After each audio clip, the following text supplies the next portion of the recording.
Welcome, traveler. Tonight, let me take you on a gentle journey. A story filled with soft lantern light, quiet cobblestone streets, and the whispers of adventure waiting just beyond the village gates. You arrive at Fairhaven Crossing, a peaceful little village where warm bread bakes in stone ovens, where laughter drifts from the tavern at sunset, and where heroes often take their very first steps. In this tale, you are the adventurer.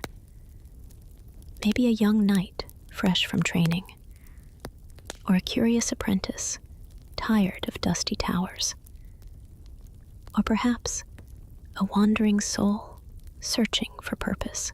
Your journey begins with small tasks, a notice board covered with quests, a lost cat trapped in a deep well, and a village full of kind but mysterious faces.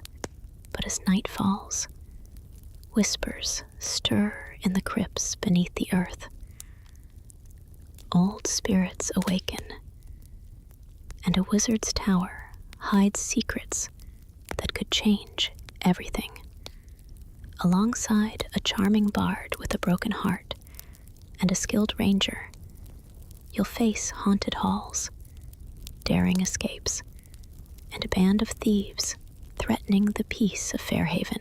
This is a story of courage, friendship, and quiet heroism. So, settle in, close your eyes if you wish, and let your mind wander into the world of Fairhaven. Your first quest begins now. The road has been long. 3 days of dusty paths, quiet forests, and endless skies. Your burgundy wool tunic clings softly to your skin, a little itchy from the journey. The straps of your pack press into your shoulders, heavy with supplies and expectations. Your boots, still new, squeak with every step, announcing your arrival to the world whether you wish it or not. As the sun dips lower, you turn a gentle bend in the path, and suddenly, there it is. Fairhaven Crossing. The village stretches out beneath the shade of a massive old oak tree. It looks almost ordinary at first, like a place where the most exciting thing that happens is a chicken escaping during market day. But as you pause to take it all in, you notice the details. The worn wagon ruts carved deep into the crossroads, the way the stone houses lean together like old friends. Moss grows softly on the rooftops, and garden plots overflow with vegetables and herbs. Laundry flutters between windows like banners in the warm afternoon breeze. The wooden sign at the entrance greets you with faded paint. Fairhaven Crossing, founded 847. Population 312. Visitors welcome. And underneath, in a fresher hand, someone has written, mostly peaceful. The air smells of rain-soaked earth, bread baking somewhere nearby, and wood smoke curling gently into the sky. A sense of calm wraps around you. Like a soft blanket after a long day, you adjust your cloak, the one your mother insisted you bring, and step into the main street. It's alive with quiet energy. To your left, a Fletcher examines bright feathered arrows beneath the sun. To your right, a seamstress sews by the doorway of her little shop, humming a tune. But what truly draws your attention is the village notice board. It's not a simple post with scraps of parchment. No, it's a proper pavilion, built with care, roofed to keep the rain away, with benches for villagers to sit and talk. A crowd has already gathered there, murmuring about jobs, news, and opportunities. Nearby, the heart of the village beats warmly inside the tavern. The briar and barrel, its crooked frame leans slightly, like it's been part of the land for centuries. Diamond-paned windows glow with golden light, and the scent of roasted meat drifts out to meet you. Your stomach growls softly, a reminder that you've been walking since dawn on little more than stale bread and lukewarm water. As if summoned, a woman steps out from the bakery next door. She's tall, sturdy, with flour on her apron and kind eyes framed by laughter lines. "You must be new here," she says with a smile. "The boots gave it away." Her name is Martyr Sweetbread. Yes, really. And within moments, she's pointing you toward the tavern, telling you to eat first, work later. Her voice is warm, like freshly baked loaves pulled from the oven. The noise around the notice board is rising. Arguments about bandits, farms, and coin. But for now, the glowing tavern windows and the promise of a hot meal are impossible to resist. You take a deep breath of the cool evening air and step forward. Your story in Fairhaven has just begun. The heavy oak door of the tavern creaks softly as you push it open. A wave of warmth greets you, thick with the scent of roasted meats, fresh bread, and the comforting musk of burning firewood. Your boots cross the worn threshold, and it feels like stepping into a storybook. Inside, the briar and barrel glows with golden candlelight. Low wooden beams stretch across the ceiling, blackened with age. Tables are scarred from decades of stories, laughter, and perhaps a few late-night brawls. A great stone fireplace roars along one wall, filling the room with soft crackles. Villagers gather in cozy groups. Older men lean over a corner table, lost in a game with carved wooden pieces. Two women sit near the fire, their voices low and warm, steam rising from their mugs. At the bar stands a man with broad shoulders and kind eyes. "Gareth, haven't seen you before," he says, his accent carrying the gentle rhythm of the countryside. "Take a seat. What'll you have?" You slide onto a smooth wooden stool. It fits like it's been waiting for you for years. "Martyr Sweetbread sent me," you explain, loosening your cloak. "Said you might have something filling for a traveler." Gareth's face brightens with recognition. "Ah, new face. Edith's grandchild, aren't you? Well then, this one's on the house." Within minutes, he sets a steaming bowl of shepherd's pie before you, accompanied by fresh bread that releases a soft puff of warmth as he breaks it. The first spoonful melts into your senses. Tender meat, vegetables simmered in rich gravy, flavors that remind you of home, even if you're far from it. As you eat, the tavern door slams open with a bang. A mud-splattered farmer rushes in, his face flushed with anger and fear. "Bandits," he shouts. "They hit Whitmore Farm last night, took half the harvest." The room falls into a hush.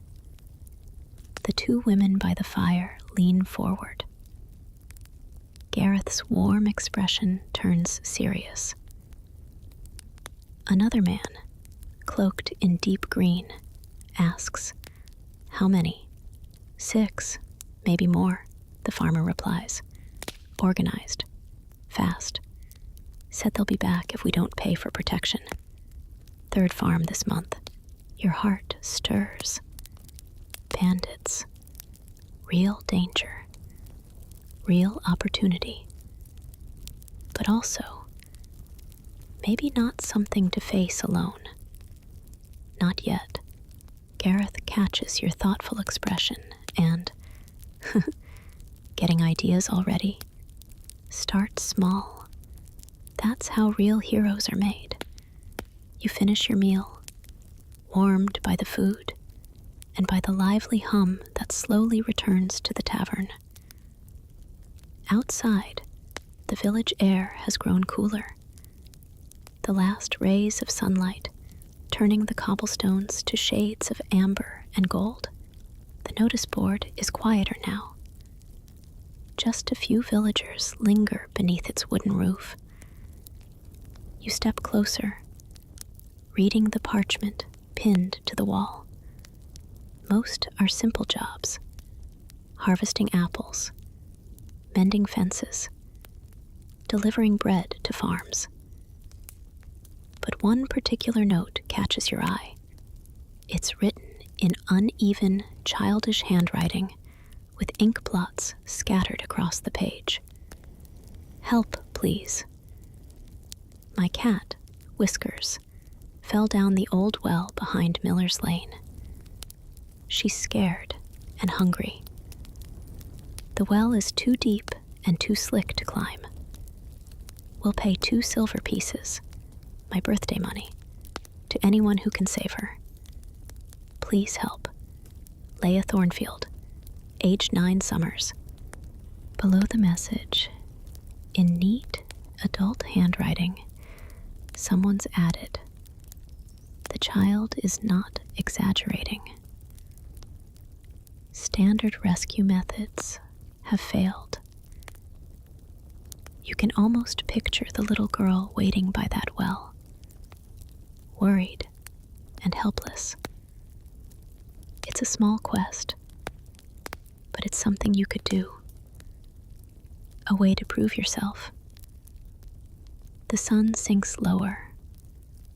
Lanterns flicker to life around the village, their light soft and golden.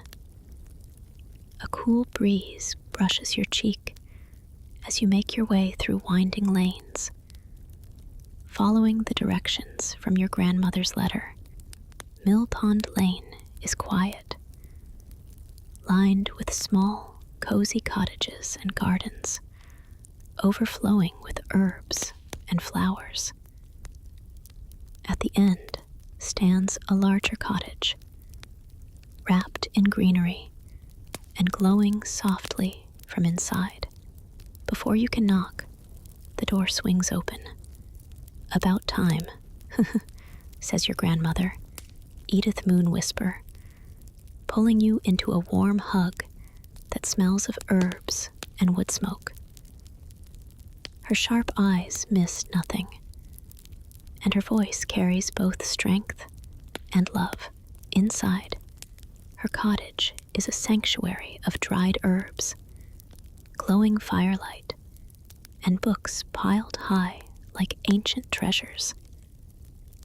She sets a bowl of stew in front of you and listens as you recount your day. The bandits, the notice board, the cat. She nods approvingly. A levitation spell should do it. But you'll need to get it from Cornelius Grimbold, the wizard in the tower.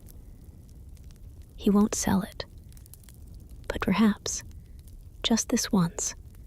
Borrowing is the better word. Her eyes twinkle mischievously as she unrolls an old map, pointing to a hidden tunnel beneath the village crypts. The adventure ahead is starting to take shape. Small, yes, but daring. And the night outside is deep and calm, like the quiet before a story truly begins. Soft light filters through the small window, painting gentle patterns on the wooden floor. The warmth of your grandmother's quilts lingers as you slowly open your eyes. For the first time in days, you feel rested, safe. From the kitchen, you hear the soft crackle of a fire and the rhythmic sound of someone moving about. The smell reaches you first. Eggs sizzling in butter. Bread toasting over the flames. A quiet morning song hums on your grandmother's lips. "Good tomorrow," she says warmly as you enter the kitchen, still rubbing the sleep from your eyes. She slides a wooden plate toward you. 2 perfectly cooked eggs, thick slices of golden bread, and crisp strips of bacon. "Eat well," she says with a knowing smile. "You'll need your strength today." The food is simple, but it fills you with warmth and determination. As you eat, she packs a small bundle, a wedge of cheese, dried meat, honey cakes you loved as a child, and a flask of good water. "For the road," she adds softly, tying it with twine. Before you leave, she cups your cheek in her calloused hand. "I'm proud of you. Remember, courage isn't loud. Sometimes it's as quiet as helping a little girl save her cat. The morning outside is cool and fresh. Mist clings to the cobblestones like a soft veil. Villagers are beginning their routines, sweeping porches, tending gardens, greeting each other with sleepy smiles. The world feels slower at this hour, like it's stretching awake.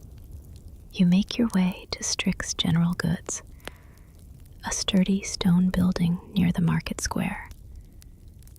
Inside, shelves are stacked high with everything from ropes and flour sacks to dusty potion bottles and carved wooden toys. The shopkeeper, a stocky dwarf with sharp eyes, peers at you over a ledger. "Need something?" he grumbles, though not unkindly. You explain that you're looking for something to help you see in the dark, something useful for exploring the old crypts. He raises his eyebrows, intrigued. "Dark side potion," he says, climbing a short ladder to reach the top shelf. He pushes aside autumn decorations and pulls out a small glass vial. Inside, the liquid glimmers faintly, like captured starlight. 2 hours of good vision.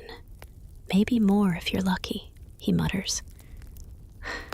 8 silver.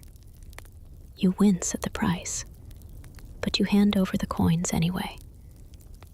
Some risks are better faced with open eyes. He wraps the vial carefully in cloth and hands it to you. "Mind the loose stones down there," he warns. Back outside, the village is fully awake. Children line up at a gnome's stall for snow cones in wild flavors. Moonberry vanilla, wild mint, something called goblin firebomb. Laughter echoes down the streets. You pause to watch a young adventurer, perhaps your age, delivering a heavy sack of ore to the blacksmith. He hands her a gleaming sword as payment. She nods with quiet pride. A spark of envy flickers inside you, a reminder of the kind of hero you want to become. Next up, the briar and barrel. The morning crowd is different from the night before. Farmers and miners grab quick meals, trading gossip over mugs of cider. Gareth stands behind the bar, listening to the latest scandal. The mayor's son waking up face down in the marsh after a night of questionable decisions.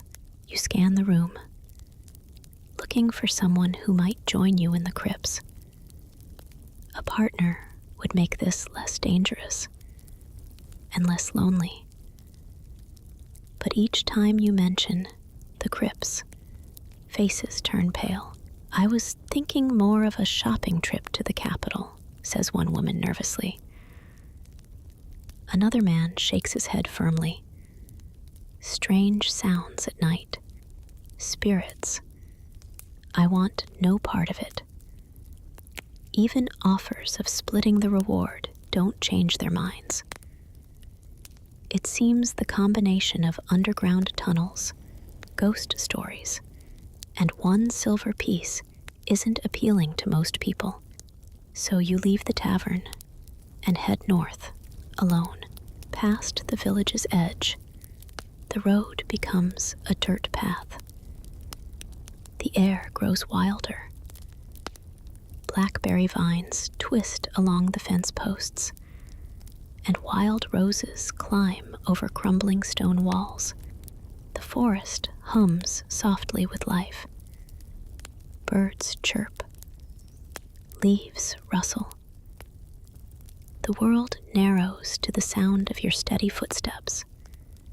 The crypts await. You walk with quiet determination, the potion secure in your pack, your heart both calm and alert. The first real test of your journey is about to begin. The road north winds gently through the countryside, growing quieter with each step you take away from the village. The morning sun climbs higher, casting long, soft rays through drifting mist. Wild roses cling to broken fences, and blackberry vines twist over abandoned plots of land. Your boots crunch lightly on the dirt. In the distance, birds call to one another, their songs weaving with the soft rustle of the trees. The farther you walk, the older and wilder the world feels, as if you're stepping into a place that has been waiting for you for a very, very long time. Halfway up a steep hill, a sound stops you in your tracks. Crying. Not loud, but raw, honest. Heartbreak in the soft morning air. Just off the path, beneath a tall tree, a young man sits slumped against the trunk. A lute rests across his knees, but his fingers do not play. His chestnut brown hair is carefully styled, but his face is streaked with tears. "Hail, friend," you say softly. "Are you all right?"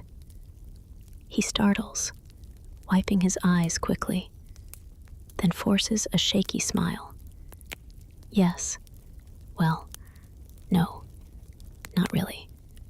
Just having a moment." His voice carries the lilt of a bard, melodic, even when cracked with emotion. "Jasper gold strings," he says with a little bow, as if on instinct. "And you must be the newcomer everyone's been whispering about." You sit beside him on a fallen log. The breeze is cool here, carrying the scent of damp earth and wildflowers. When you gently ask what happened, Jasper lets out a small, bitter laugh. Love, of course. The oldest story there is. He gestures vaguely toward the village.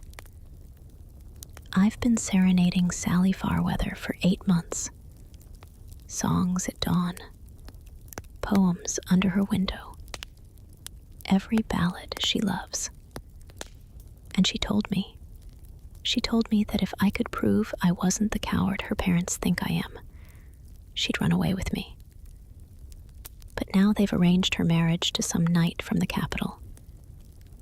She leaves next week. His voice trembles between heartbreak and defiance. You offer him a piece of cheese and dried meat from your bundle.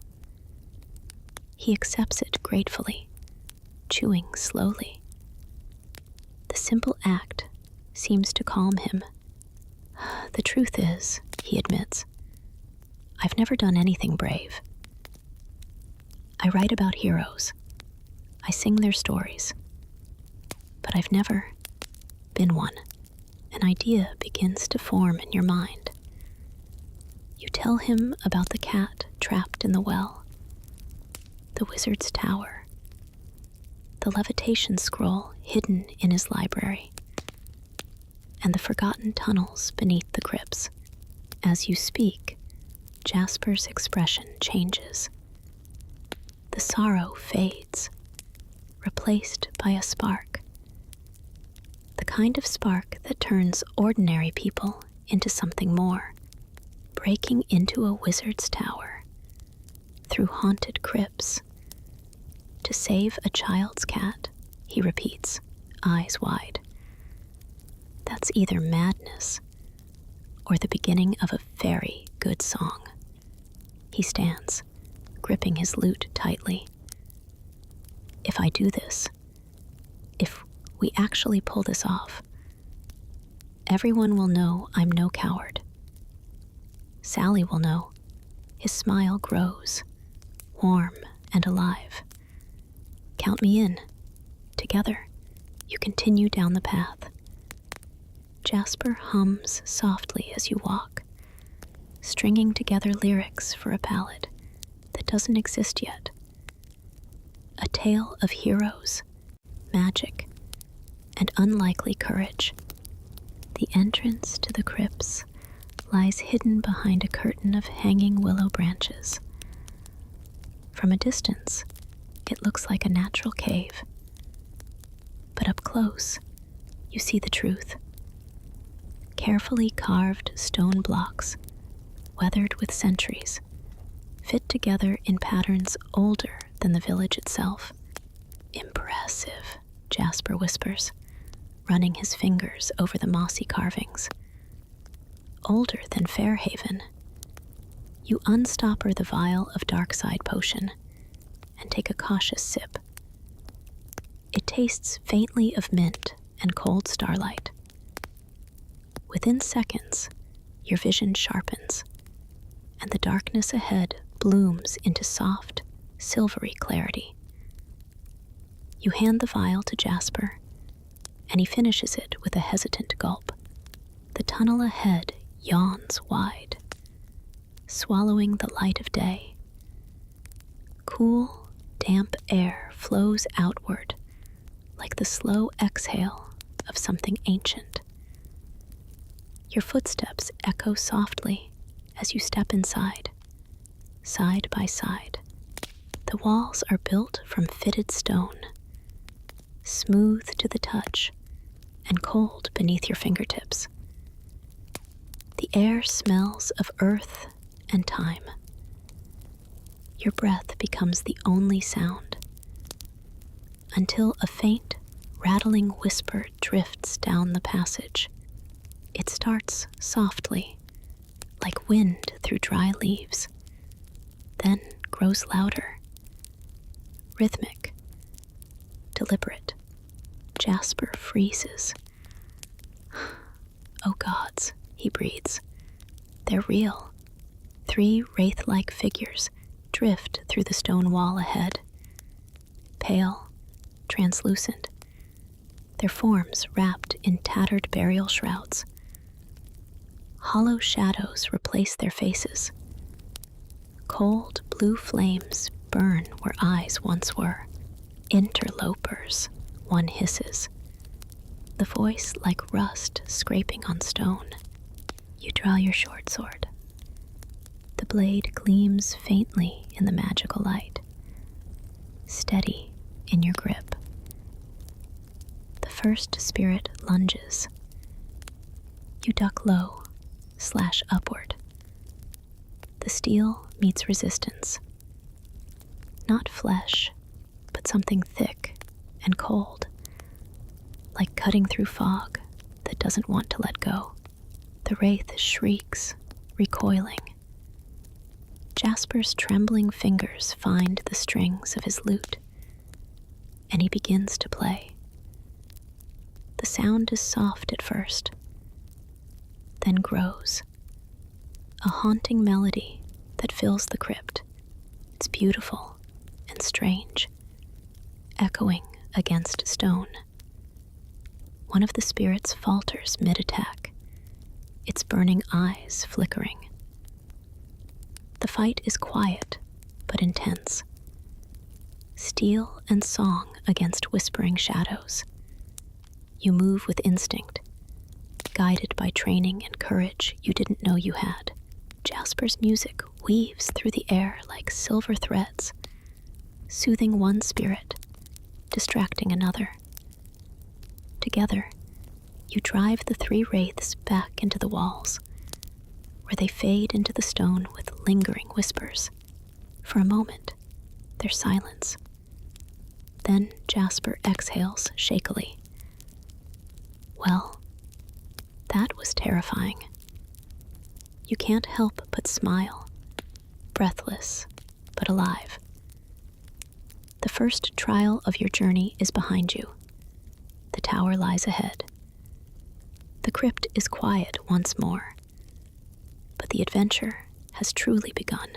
The tunnel narrows as you and Jasper follow your grandmother's map deeper beneath the earth. The walls are damp and smooth beneath your fingers, carved long ago by hands that are now only whispers in the stone. Ahead, a spiral staircase appears, chiseled directly into the living rock. Each step is worn smooth with age. The silence here is heavy, broken only by the soft echo of your boots and the faint creak of Jasper's lute against his back.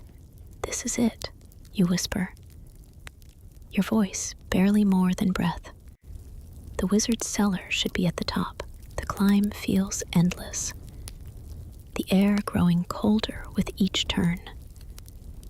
At last, you reach a heavy wooden door, reinforced with iron bands. You press your ear against it. Nothing. Just the stillness of a place that sleeps too deeply. With a gentle push, the door opens. No alarm, no sound, just darkness and the faint smell of something magical, like old parchment, candle wax, and sulfur. The cellar is larger than you imagined, lined with shelves that stretch high toward the ceiling.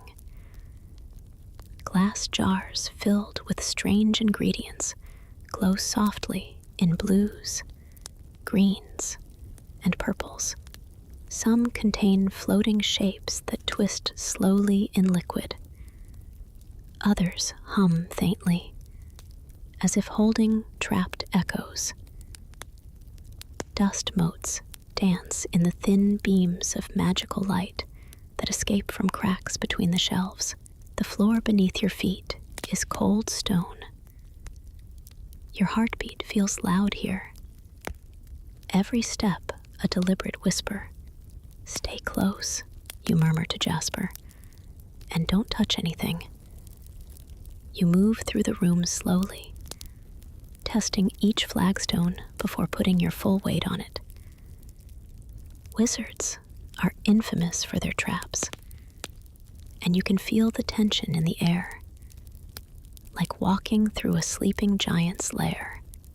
Jasper tries to follow your careful footsteps, but curiosity glints in his eyes. He drifts too close to a shelf lined with jars. His elbow bumps one of them, a large bottle filled with midnight blue powder. It teeters in slow motion. No, you gasp, diving forward. You slide your pack under the falling jar just in time. It lands softly on the canvas instead of shattering. Relief floods through you, until your momentum sends you crashing into Jasper. The two of you tumble against the shelves with a muted thud. For a heartbeat, everything is still. Then Jasper whispers nervously, "Well, that could have been worse." You give him a look, a quiet, sharp one, and both of you rise slowly, moving with exaggerated care. The last thing you want is to awaken the tower with broken glass and exploding powder. The staircase to the library is carved from the same gray stone as the cellar, spiraling upward tightly. You climb, pausing at each landing to listen. Still nothing. Just the deep, enchanted quiet of a wizard's home at night. At the top, a wooden door stands slightly ajar. A warm, flickering light spills out. Inside, you can hear it. The unmistakable sound of snoring. Deep, rhythmic, completely unaware. You exchange a glance with Jasper, then push the door open just enough to slip inside. The library is breathtaking. Shelves rise from floor to ceiling, packed with scrolls, grimoires, and glowing objects that hum softly to themselves. A giant mahogany desk sits near the center, covered in parchment and empty wine bottles.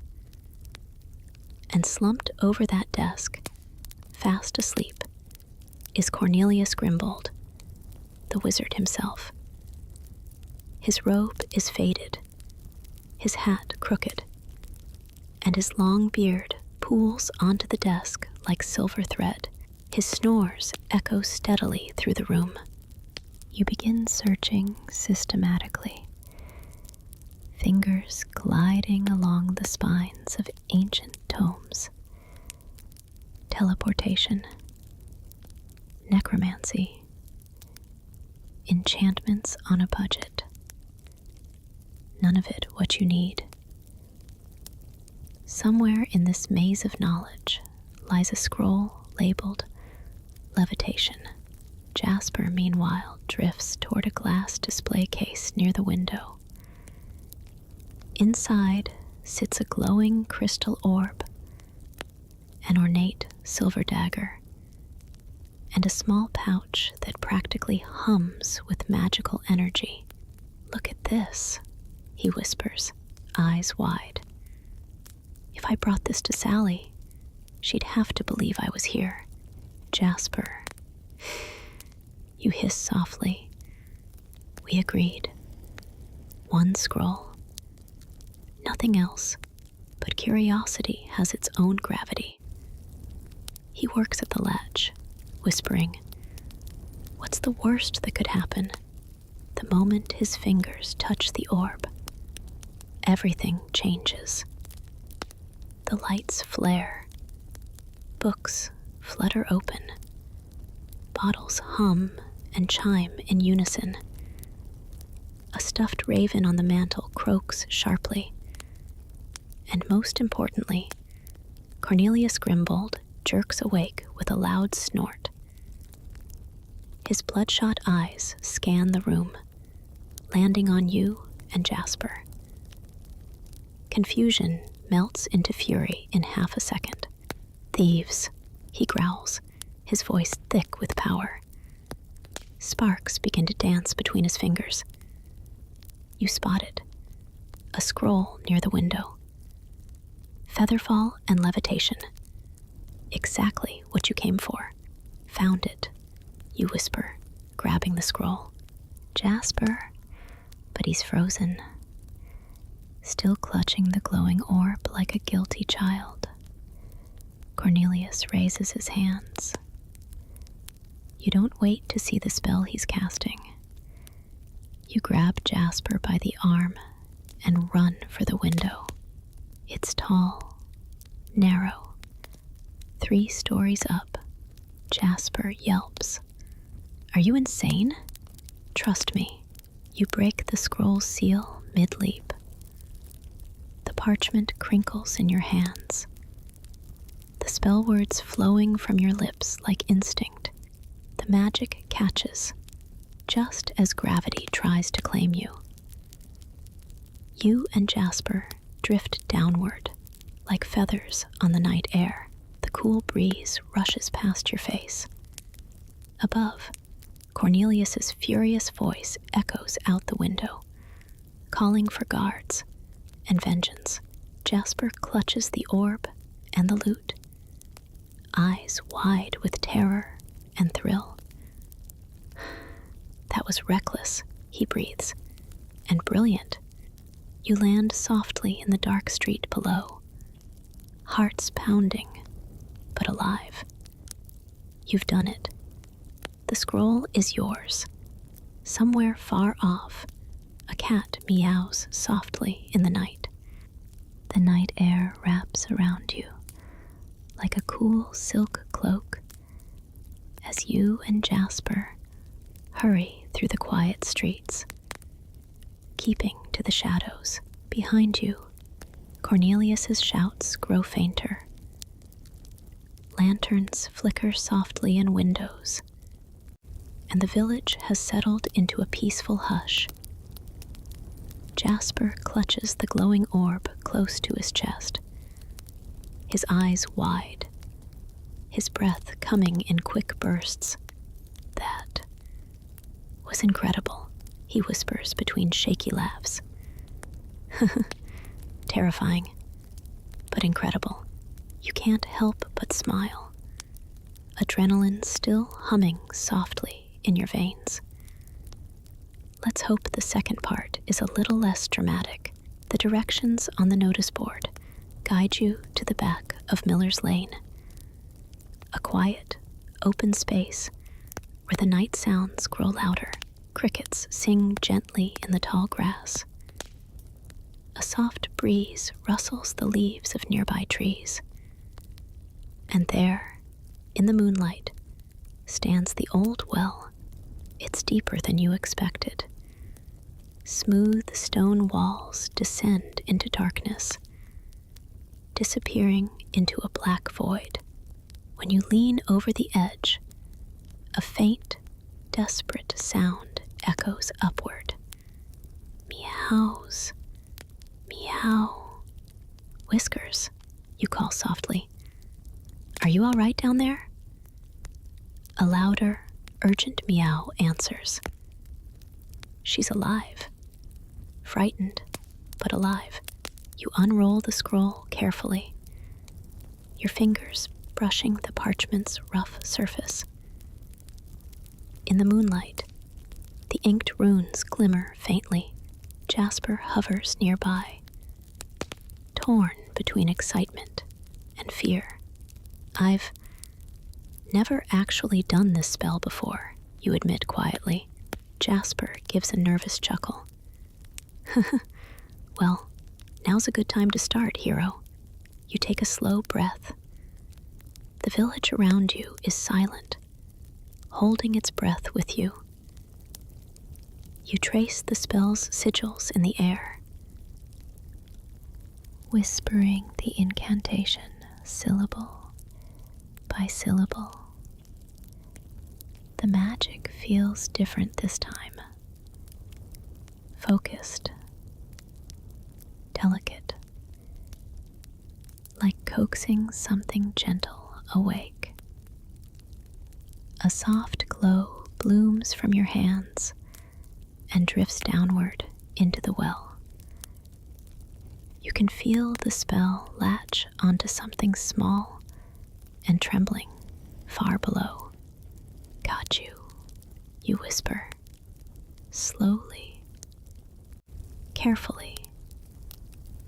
Whiskers rises into view, wrapped in a faint sphere of light. Her little paws dangle in the air. Her fur is soaked and muddy, her eyes wide with confusion. But she's safe. Jasper's jaw drops. That's actually working. The glowing sphere rises until she reaches the edge. You guide her gently onto the stone rim. The moment her paws touch solid ground, she darts behind Jasper's legs, fur puffed and tail twitching. Jasper stifles a laugh as the cat peeks out suspiciously from behind him. Footsteps echo softly on the path. A little girl rounds the corner, her hair loose from sleep, clutching a lantern that casts warm, golden light. "Whiskers!" she cries, her voice trembling with hope. At the sound, the cat bolts into her arms. The girl, Leia Thornfield, bursts into tears, hugging the small gray cat close to her chest. Behind her, a man who must be her father appears, breathless and wide-eyed. "Thank you," he says, his voice thick with emotion. "I can't tell you how much this means to us." He ruffles his daughter's hair as she buries her face in Whiskers' fur. The commotion draws a few sleepy villagers out of their homes. Lanterns light, one by one, like stars waking in the dark. Soft cheers and relieved laughter ripple through the night as people realize what's happened. Jasper straightens his back, grinning. For once, he's not just a bard with a broken heart. He's part of something real, something good. Leia's father presses a couple of silver coins into your hand. But it's the way the little girl looks at you, eyes wide with gratitude, holding her cat like treasure that stays with you in that quiet moment beneath the moonlight. The world feels still and right. You and Jasper walk back toward the village center, the soft sound of crickets following you like a lullaby. "Think Sally will be impressed?" Jasper asks with a grin. "I think anyone would be," you reply, as the tavern lights come back into view. "You were brave tonight." Jasper blushes faintless, looking down at his lute. "Maybe I'll finally have a song worth singing." Above, the night sky stretches wide and clear, the stars watching silently as Fairhaven sleeps once more. The path back toward the heart of Fairhaven is quiet, blanketed in the gentle stillness that only comes after a night well spent. Crickets chirp softly.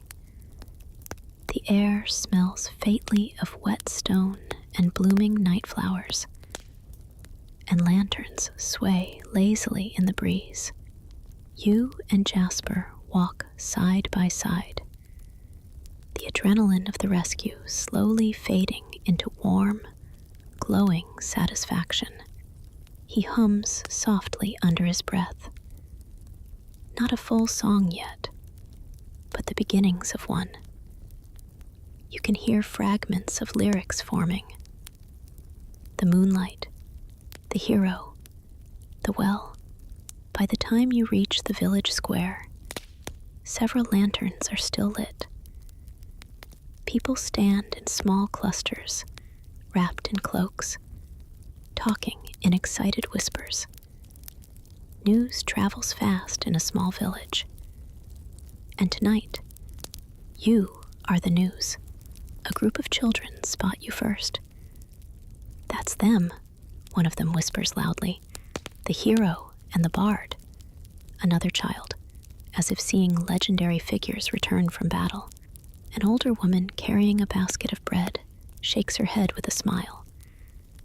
"About time someone did something useful with magic around here," she says, handing you a small loaf, still warm from the oven.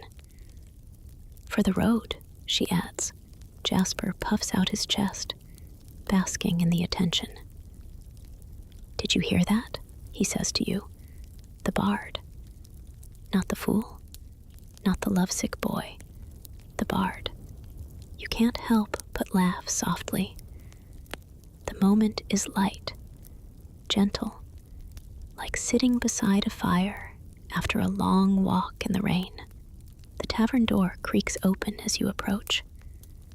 Warm, golden light spills out, carrying the scent of roasted meat and cider. Inside, the late-night crowd has thinned, leaving only a few villagers gathered around mugs, trading quiet stories. Gareth, the tavern keeper, looks up as you enter. "Well, well," he says, "the talk of the night." He waves you over to the hearth. "Come, sit. First round's on me." You and Jasper settle into two worn but comfortable chairs by the fire. The flames crackle softly, casting long shadows across the wooden beams. Gareth sets two steaming mugs of spiced cider in front of you. The warmth seeps into your fingers as you wrap your hands around the cup. Jasper launches into an embellished retelling of your adventure, his bardic instincts taking over completely. His hands fly dramatically as he describes the terrifying depths of the well, the dazzling spell that lifted Whiskers to safety, and his own brave and essential role, of course. The few villagers nearby listen intently, some laughing, others shaking their heads in amused disbelief. You sip your cider quietly, watching the firelight dance on the walls. For the first time since your arrival, you feel it fully. You belong here. But beneath the warmth, a different conversation drifts from the next table. Two farmers speak in hushed tones, their faces drawn with worry. "Another farm hit last night," one mutters. "The bandits are getting bolder. They're saying if we don't pay, they'll burn the fields next time." The other leans closer. "We can't fight them. 6 men, maybe more. We don't have trained soldiers here anymore." Their words settle into the room like a cold breeze. Jasper's storytelling slows, his smile fading slightly. Your eyes meet his. There's a shared understanding. The cat rescue was just the beginning. Gareth notices your expression. He leans forward on the bar. "You've got spirit," he says softly. "But if you're thinking of getting involved with those bandits, that's no small task. They're organized and dangerous." You nod slowly. The fire crackles louder in the sudden hush. Outside, the night wind brushes against the tavern windows. Somewhere in the distance, a dog barks once, then falls silent. Jasper sets his mug down with unusual seriousness. If we could get help, he says quietly. More than just the two of us. Maybe. Gareth tilts his head thoughtfully. You might want to talk to Marcus Flint, ex-ranger. Keeps to himself in the woods north of here. If anyone knows how to deal with bandits, it's him. The name lingers in the air. A new path forming in your mind. Bigger. Riskier. Real. You finish your cider slowly, listening to the gentle hum of the tavern. Outside, the village sleeps, unaware of the storm brewing just beyond its fields. Tomorrow, the real work begins. Dawn arrives, soft and gray. Mist hangs low over the fields, curling around the wooden fences and drifting between rows of wheat. The village is quiet. Only the faint clatter of a milk pail breaking the silence as a farmer starts his day. You and Jasper walk north, guided by Gareth's directions. The air grows cooler beneath the trees, the canopy overhead filtering the sunlight into broken patterns of gold and shadow. Birds stir gently in the branches, their morning songs carrying through the woods like whispers. It doesn't take long to find him. Marcus Flint. He stands in a clearing, tall and lean, his hair streaked with gray. His cloak is dark green, blending perfectly with the forest around him. A longbow rests easily in his hand, as though it is a natural extension of his body. He notices you before you even step into the light. Not many come this far north, he says calmly, his voice deep but even. His sharp eyes glance between you and Jasper, reading everything without a word spoken. You must be the ones who stirred up half the village last night. Jasper grins sheepishly, clutching his lute. We may have rescued a cat, and possibly annoyed a wizard. Marcus raises one eyebrow, unimpressed, but faintly amused. And now you think you're ready for bandits? He studies you for a long moment. Bravery is admirable. Recklessness gets people killed. You explain what you've heard. The raids on farms, the growing fear in the village, and Gareth's suggestion that Marcus might help. He listens silently, his expression unreadable. Finally, he sighs and sets his bow aside. They're camped 3 miles east, near the old quarry, he says. 12 men, maybe more. Armed, but sloppy. They've grown lazy with easy victories. He kneels in the dirt and begins to draw a rough map with the tip of his knife. Trees, rocks, the river bend, the quarry, half collapsed and filled with shadows. He marks their sentries with quick strokes. They post guards here and here, but their real weakness, he taps the map gently, is here, the supply wagon. Cut them off from food and coin, and they'll scatter. Jasper leans over the map, wide-eyed.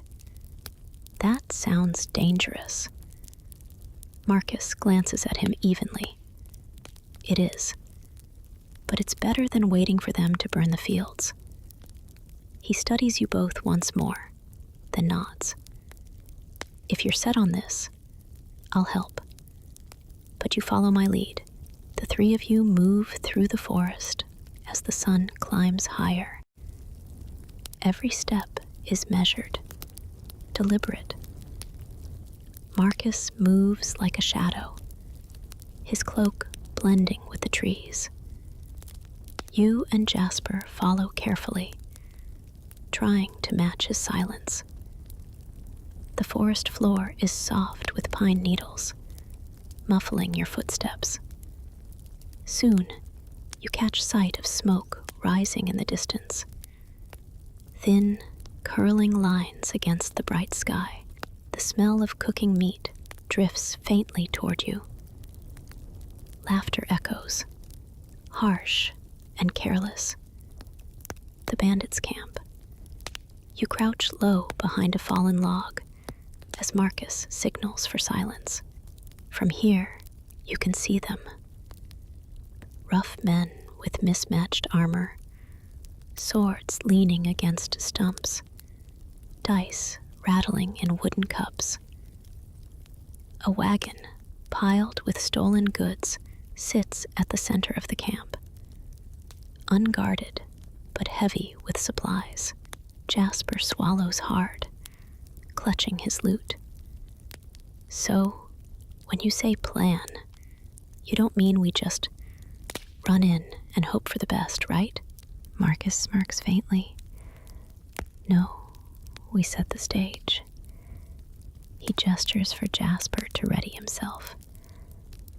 Distract them with music, something bold, loud, unsettling. Make them think ghosts are in the woods. While they're rattled, we strike at the wagon. Jasper blinks. Ghost music? I can do ghost music. The bard takes a deep breath, strums a low, haunting chord, and lets it echo through the forest. The sound is eerie, carrying unnaturally far, curling through the trees like smoke. He adds a trembling hum beneath it, the kind of sound that makes the hairs on the back of your neck rise. In the camp below, one of the bandits freezes, staring into the shadows. Another curses under his breath. Did you hear that? The forest grows still. The music swells. Notes weave like whispers between the branches, ghostly and strange. Panic begins to ripple through the camp. A man drops his cup of dice. Another reaches for his sword, his hand shaking. Marcus's eyes gleam with satisfaction. Good. Keep it up, he signals to you, pointing toward the wagon. The moment has come. The camp is distracted. The plan is in motion. You draw a slow breath, steadying your heart. The forest holds its silence, waiting. One step, then another. Toward the bandits' stolen wealth, and toward the danger that waits with it. The forest feels alive with quiet tension. You press your back against the rough bark of a pine tree, your breath slow and steady. Around you, birds have fallen silent. Even the wind seems to hold itself back, waiting. Down below, the bandits shift uneasily. Jasper's ghostly melody continues to float through the air, weaving between trees like mist. A few of the men curse, backing toward the fire, as if its light can protect them from what they can't see. Others grip their weapons tighter, eyes scanning the shadows. Marcus gives the signal. 2 fingers, a sharp knot. It's time. You move like a whisper through the undergrowth. The ground is soft beneath your boots. pine needles muffling every step. The wagon looms ahead, piled high with stolen food, tools, sacks of grain, even a few barrels of cider. It's unguarded, just as Marcus predicted. You crouch beside one of the wheels, drawing your dagger to cut the binding ropes. The coarse hemp resists for a heartbeat, then gives way with a soft snap. You move to the next, keeping your movements slow, deliberate. Your heartbeat is steady now, focused. The thrill of danger sharpens everything. A shout breaks the spell. "Over there!" One of the bandits has spotted movement. Jasper's cloak fluttering behind a tree. He yelps and stumbles backward, tripping over his loot case. The eerie melody dies abruptly with a twang. For a single heartbeat, the camp is silent. Then, chaos explodes. Men grab weapons, shouting over one another. Torches flare to life. Steel rings against scabbards. Marcus steps from the shadows, his bow already drawn. The first arrow whistles through the air and strikes a torch, plunging part of the camp back into darkness. Another arrow finds a bandit's sword hand, forcing him to drop his blade with a howl. You finish cutting the last rope and shove the wagon's brake loose. It begins to roll slowly down the slight incline. With a quick shove, it picks up speed, barreling toward the edge of the camp. Grain spills, barrels tip, and the bandits scramble to stop it. Exactly as Marcus planned, Jasper snatches his lute and starts playing again. This time, a wild, chaotic tune. It's not graceful, but it's loud. The bandits are disoriented, their shouts tangled with the music and the creaking of the runaway wagon. One of them charges at you with a rusty blade. The world narrows to the glint of steel, the thud of boots against dirt, the scent of wood smoke and pine. You sidestep instinctively, bringing your short sword up to parry. The clash is sharp, ringing through the night. He swings again, sloppy, panicked. You duck low and sweep his legs from under him. He crashes into the wagon wheel with a grunt. Another bandit lunges from your right, but Marcus intercepts him with a silent, brutal efficiency. The handle of his blade slamming into the man's jaw, dropping him without a sound. The fight spreads like fire. Shouts echo between trees. Steel flashes in torchlight, and the forest becomes a maze of shadows and sudden movement. But it's not a battle of armies. It's quick, sharp, controlled. Marcus moves like a ghost. You follow his lead, striking only when necessary. Jasper, terrified, manages to keep his music going, his trembling hands weaving chaotic distraction into rhythm. Finally, one of the bandits, larger, with a scar across his cheek, sees the wagon crashing against a stump, its contents spilling everywhere. He curses, grabs two of his men, and, "Fall back, grab what you can." One by one, the bandits scatter into the forest. Some flee with sacks over their shoulders. Others drop everything in their panic. Marcus lowers his bow slowly, scanning the tree line to make sure they're gone. The sudden silence is startling. The forest exhales. Crickets resume their quiet song. A torch sputters and dies with a hiss.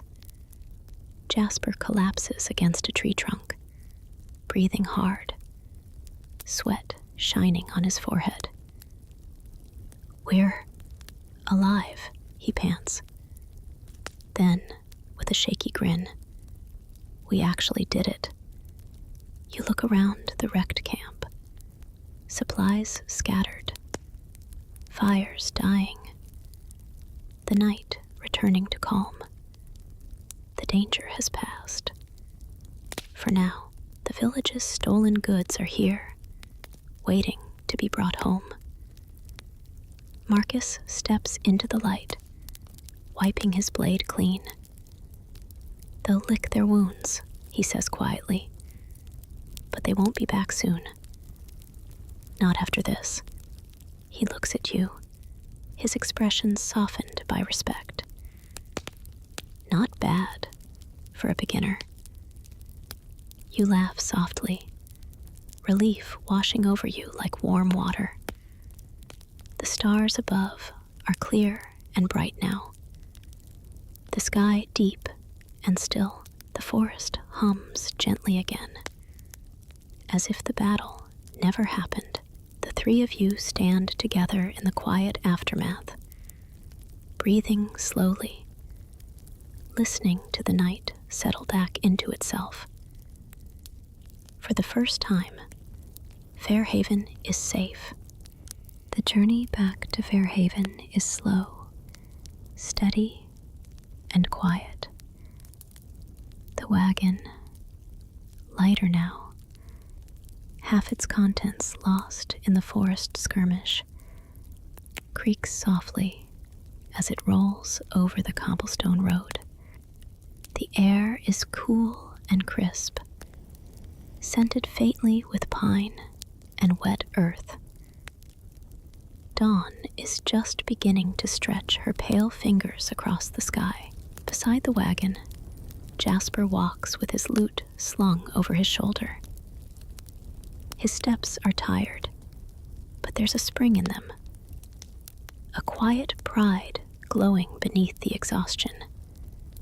Every now and then, he hums a few bars of a new melody, testing the rhythm of a story he knows he'll tell for years to come. Marcus walks ahead, silent and watchful, though even his sharp eyes seem a little softer now.